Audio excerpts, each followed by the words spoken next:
iba pang balita, pumuga mula sa Ligao City Jail sa Albay ang dalawang inmate na nahaharap sa mga kasong robbery at carnapping.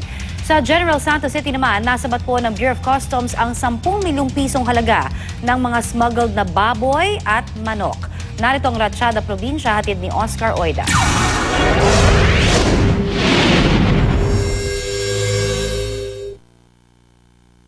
Hinarang ng Bureau of Customs sa Macar Wharf sa General Santos City ang isang kahina-hinalang container van.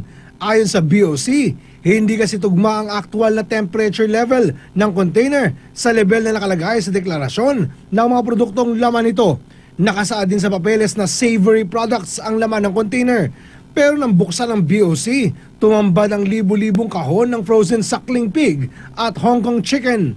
Misdeclared ang kargamento, kaya may tuturing daw itong kontrabando o illegal na ipinasok sa bansa. Kasi China, tapos ganyan lang laman, pork. Bawal yun, kailangan may import permit ka. Kaso bawal naman ang pork sa China. Kaya di ba inuhuli natin yung mga pork na galing China. Aabot sa 10 milyong piso ang halaga ng mga nasabat na produktong baboy at manok.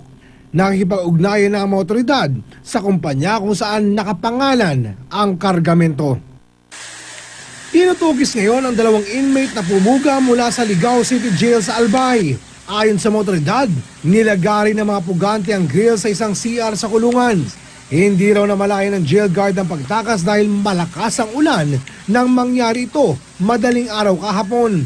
Naharap sa kasong robbery at carnapping ang mga puganting sina Joel De Los Santos at Ariel Racadag. Sa Ilagan City, Isabela, nagsalpukan sa highway ang isang motorsiklo at isang multicab. Sugatan ang driver ng multicab na napag-alamang isa ring barangay captain. Sugatan din ang dalawang sakay ng motor. Ayon sa pulis, paliko sa isang kanto ang multicab nang salubungin ng motor. Inaalam pa kung sinong may kasalanan.